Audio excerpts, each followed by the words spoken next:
Mga pagkaing tumutulong mag-repair at magpalakas ng sirang cells. Para sa mas mabilis na pag-recover ng katawan, imbis na puro bawal ang isipin, ito ang mga pagkain na mas magandang idagdag sa iyong plato. Maraming Pilipino ang naniniwala na kapag may sakit o mahina ang katawan, gamot lang ang kailangan. Yung iba naman, puro bawal ang iniisip kapag gusto nilang gumaling. Pero ang totoo, ang tamang nutrisyon ay mahalagang bahagi ng natural na pagre-repair at pagre-recover ng katawan. Araw-araw, may mga cells sa katawan natin na nasisira at napapalitan ng bago. Normal itong proseso. Pero ayon sa mga health experts, habang tumatanda tayo o kung kulang sa tamang nutrisyon, maaaring hindi maging kasing epesyente ang natural na repair process ng katawan. Kaya mahalagang ibigay sa katawan ang mga nutrients na kailangan nito. Narito ang ilan sa mga pinakamagandang idagdag sa iyong plato. Number 1, root crops. Ang root crops ay nagbibigay ng fiber, bitamina, at enerhiya na nakatutulong sa kalusugan ng bituka, puso at pagkontrol ng blood sugar kapag tama ang dami ng pagkain at tama ang paraan ng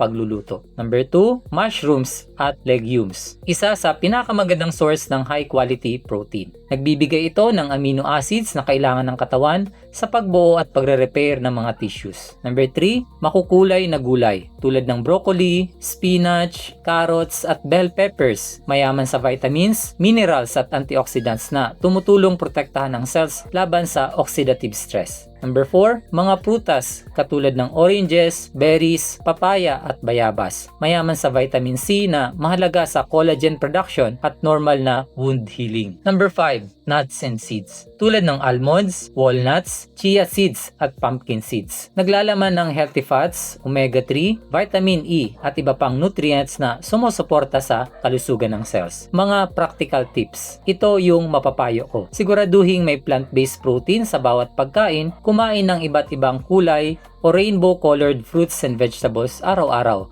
Dahan-dahaning palitan ang ultra-processed foods at sugary food and drinks. Uminom ng sapat na tubig. Matulog ng sapat dahil habang natutulog tayo, maraming repair processes ang nangyayari sa katawan. Ang pinakamagandang resulta ay nakukuha kapag pinagsama ang tamang pagkain, sapat na tulog, regular na ehersisyo at healthy lifestyle. Tandaan, walang iisang pagkain ang kayang ayusin agad ang lahat ng sirang cells sa katawan. At wala ring pagkain na makakapagpagaling ng lahat ng sakit. Pero ang pagkain ng balancing diet na may sapat na protina, bitamina, minerals at antioxidants ay malaking tulong sa natural na repair at recovery process ng katawan. Kung gusto mong mas mapangalagaan ang katawan mo habang tumatanda, simulan mo sa laman ng plato mo. Mas maraming tamang nutrients, mas mabuting suporta para sa natural na pagre-repair ng katawan. At kung gusto mong dagdagan ang nutritional support mo, may mga food supplements din na maaaring makatulong bilang bahagi ng healthy lifestyle. Gusto mo bang matuto paano gumaling sa natural na paraan? Attend our free online health seminar. Click the button below to register.